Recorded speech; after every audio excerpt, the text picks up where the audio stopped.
मुझे फिक्र नहीं है मरने की, न जीने की तमन्ना रखता हूँ। तुम मारो मुझे कब मारो के कफन साथ में लेकर चलता हूँ। मैं वो क्रांतिकारी आदमी हूँ, इस समाज के लिए जहाँ चाहो जब चाहो मैं अपनी कुर्बानी देने के लिए तैयार हूँ। जब तक ये मनुवादी नहीं समझेंगे, इनको हर उस तरह की भाषा का उपयोग किया जाएगा जिसकी इनको जरूरत होगी। कौन है मनुवादी? मनुवादी वो लोग हैं जो हमारे खिलाफ हमेशा यत्र तत्र जहाँ भी इनकी पेश पड़ती है हमारे खिलाफ हमेशा उद्दंड मचाते रहते हैं, हमारे अधिकारों को छीनने की बातें करते रहते हैं, संविधान को ख़त्म करने की बात करते रहते हैं, शिक्षा को ख़त्म करने की बात करते रहते हैं। ये वो मनुवादी लोग हैं जो समाज में एकता नहीं चाहते, समानता नहीं चाहते, ये सिर्फ अपना स्वार्थ चाहते हैं। और वो तो कहते हैं कि संविधान पुराना हो गया है, बदल देना चाहिए। देखिए, मैं तो इनसे ये कहना चाहूँगा, तुम्हारे खुद कहने के अनुसार ही हजारों साल पुराने वेद हैं, तो सबसे पहले इनको बदलो। जिन्होंने समाज को बांट दिया, समाज को तोड़ दिया, जितना जहर तुमने इस समाज के अंदर घोला, मेरा देश टुकड़ों में बढ़ता हुआ चला गया। कहाँ गया अफगानिस्तान, कहाँ गया पाकिस्तान, कहाँ गया तिब्बत, कहाँ गया म्यांमार, कहाँ गया नेपाल, कहाँ गया श्रीलंका, कहाँ गया भूटान। ये सारे देश कभी हिंदुस्तान का हिस्सा हुआ करते थे। मोदी जी अखंड भारत बनाएंगे ना। देखिए, इन्होंने सिर्फ जो बनाना था, इन्होंने अपना पेट भर लिया, इन्होंने रामराज बना लिया, और जितना भी मेरा SC ST समाज था उसको हाशिए पे डाल दिया। आज ये समाज नहीं समझा तो बहुत देर हो जाएगी। अब तो जाति खत्म हो गई है ना देश से। देखिए, जाति खत्म नहीं हुई है, मनुवादियों ने उनको और मजबूती दे दी है। जहाँ भी देखते हो जातियों के नाम पे अत्याचार होता है, मंदिरों में घुसने नहीं दिया जाता। सब हिंदू हैं अब। देखिए, हिंदू नहीं थे, हिंदू सही मायने में कोई धर्म ही नहीं है। जब कोई धर्म ही नहीं हो, कोई जाति ही नहीं हो, तो हम उसको कैसे हिंदू कह सकते हैं? सनातनी तो हो। देखिए, हम सनातनी भी नहीं हैं, हम प्योर अम्बेडकरवादी हैं। हम मनुवाद के खिलाफ रहे हैं, मनुवाद हमारे खिलाफ रहा है। हम कभी भी इन लोगों के साथ खड़े नहीं होंगे। इसके लिए हमें किसी भी हद तक जाने के लिए तैयार हैं, हम कोई भी कुर्बानी देने के लिए तैयार हैं। मुझे फिक्र नहीं है मरने की, न जीने की तमन्ना रखता हूँ। मुझे फिक्र नहीं है मरने की, न जीने की तमन्ना रखता हूँ। तुम मारो मुझे कब मारो के कफन साथ में लेकर चलता हूँ। मैं वो क्रांतिकारी आदमी हूँ, इस समाज के लिए जहाँ चाहो जब चाहो मैं अपनी कुर्बानी देने के लिए तैयार हूँ। आंदोलन जीवी हो आप। देखिए, किसानों के आंदोलन को ये जरूरत थी। मैंने 130 से ज्यादा कविताएं किसान आंदोलन को लिखी। क्यों लिखी आपने? मुझे पता था जाट समुदाय, किसान समुदाय इतना मजबूत समुदाय, वो रोटी कहीं भी खा लेगा, वो मनुवाद के हलकटे में से अपना अधिकार छीन कर निकाल लेगा। लेकिन मेरा समाज इतना मजबूत नहीं है, वो गरीब समाज है। अगर किसान की खेती बची तो मेरा समाज बचा, उसको रोटी आज चैन से मिल रही है, नहीं तो पुड़ियों में आटा मिल रहा होता। ये मनुवाद की बहुत गहरी साजिश थी। खेत बचेगा तो दलित भी बचेंगे। बिल्कुल बिल्कुल के लिए खेतों में जी। इसलिए देखिए, मेरी बात सुनिए, गुलामी जो कराई जा रही है उसको मेरा समाज जब पढ़ेगा, शिक्षित होगा, तो आगे बढ़ेगा, उस चीज को भी समझेगा। जो खेतों में शोषण हो रहा है उसके खिलाफ तो नहीं बोलते आप? देखिए, मैं क्या कह रहा हूँ आपको, मेरा समाज स्वाभिमानी समाज बनने के लिए शिक्षा बहुत जरूरी है। बाबा साहब का मिशन बहुत जरूरी है। जब तक बाबा साहब का मिशन नहीं बचेगा तब तक लोग पढ़ेंगे नहीं, शिक्षित नहीं होंगे, मान सम्मान नहीं बचेगा, अधिकार नहीं बचेगा, तब तक इस तरह का हमारा अपमान होता रहेगा हर लेवल पे। कानपुर में बौद्ध कथा हो रही थी, वहाँ गोली चला दी ब्राह्मणों ने। देखिए, मैं ये कहना चाहता हूँ, उस समाज को जो बौद्ध कथा कर रहे थे, दो चारों को ठिकाने लगा देना चाहिए था। उनको सबक जब तक नहीं मिलेगा तब तक ये मनुवादी हमारे ऊपर इस तरह के अत्याचार करते रहेंगे। हमें इसके लिए आगे बढ़ के उनको टक्कर देनी पड़ेगी, उनको सबक सिखाना पड़ेगा। बौद्ध महासभा कहाँ गई? क्यों नहीं उनके पक्ष में पहुंच रहे हैं वो लोग? देखिए, मैं बाबा साहब इसी चीज को रोते थे कि मेरे मरने के बाद मेरे मिशन का क्या होगा। उन्होंने हजारों संगठन बनाए हम पे अत्याचार करने के लिए, हमारा अधिकार छीनने के लिए, और हमारे संगठन बने हमको खुद बांटने के लिए, आपस में लड़ने के लिए।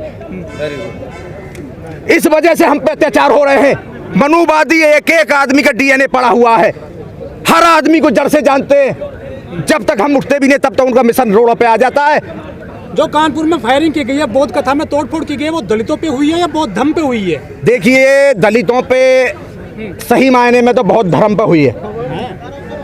दलितों पे तो हमेशा होता रहा था, लेकिन धर्म के नाम पे प्रोग्राम था हमारा। उस पे अगर इस तरह की कुकृत किया जाता है तो वो हमारे धर्म पे बहुत बड़ा आघात है। बौद्धिस्ट कहाँ गए सब? बौद्धिस्ट क्यों नहीं जा रहे हैं कानपुर में समर्थन में उनके? देखिए, अब तक तो बहुत बड़ी क्रांति आ जानी चाहिए थी। जितने मेरे समाज के क्रांतिकारी नेता हैं जो आवाज उठाने वाले थे धर्म के लिए, बौद्ध बना रहे हैं आप हर साल। देखिए, मैं आपको एक बात बता दूं, मेरा समाज अभी 95% दिखावे के लिए अम्बेडकरवादी है। कुछ लिखा है क्या? 95% तो आज भी मनुवादी सोच के है, घर में जाके देख लो। सुनाइए। आज जो जाति, जो हमारे राजेंद्र पाल गौतम जी ने एक जाति के नाम पे जो एक सम्मेलन किया है, उसके लिए मैंने कुछ कविता के रूप में कुछ लाइनें लिखी हैं। तुम जाति छोड़ो, तुम जाति छोड़ो, अब समाज जोड़ो, ये जाति नहीं किसी काम की, ये जाति नहीं किसी काम की, ये जाति है बस नाम की, ये जाति है बस नाम की।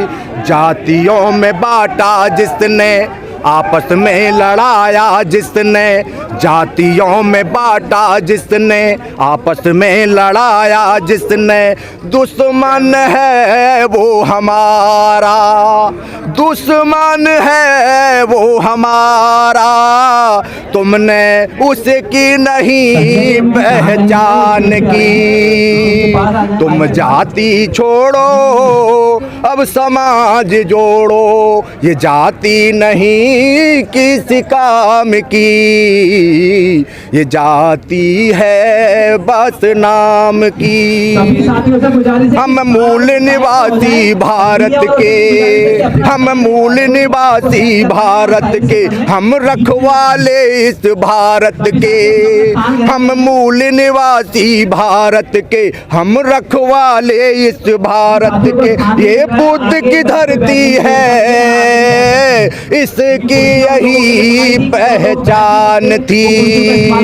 तुम जाति छोड़ो, अब समाज जोड़ो, ये जाति नहीं किसी काम की, ये जाति है बस नाम की।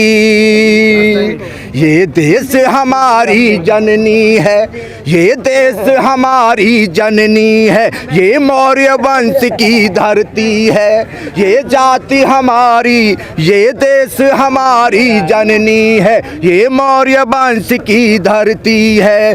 दुनिया में भारत की सबसे अनोखी शान थी। तुम जाति छोड़ो, अब समाज जोड़ो, ये जाति नहीं किस काम की, ये जाति है बस नाम की। जब तक ये जाति का विष जो हमारे समाज में घुला हुआ है खत्म नहीं होगा, तब तक मेरा समाज अपने हक अधिकार के लिए खड़ा नहीं होगा। मनुवादियों ने हमारे ऊपर चौतरफा आघात किया और हमें बर्बाद करने में कोई कसर नहीं छोड़ी। तो विवेक बिंद्रा जाति तोड़ रहे हैं ना। देखिए ये मनुवादी लोग हैं, इन पे ये बात खुद नहीं कहते, इनसे कहलवाई जाती है, लेकिन इन लोगों को पता नहीं, अब जूते की भाषा समझेंगे। ये समाज क्रांतिकारी समाज है, इनसे डरने वाला नहीं है। ये बहुजन जूतों की बात क्यों करने लगे अब अचानक से? देखिए, जब वो लोग अति और अनीति पे उतर जाएं तो उनके लिए यही भाषा मेरे अनुसार तो बहुत अच्छी है। आप लोग तो इसी भाषा को समझते हैं। मानने वाले लोग हैं, बाबा साहब को मानने वाले लोग हैं, बुद्ध के रास्ते चलने वाले लोग हैं, तो ये जूतों की बात कहाँ से, खाल की बात? आप याद रखिए, भगवान बुद्ध का संदेश शांति के लिए है, सब जानते हैं। बाबा साहब का संदेश सर्व समाज, पूरे देश दुनिया के लिए सब जानते हैं, लेकिन ये मनुवादी नहीं जानते।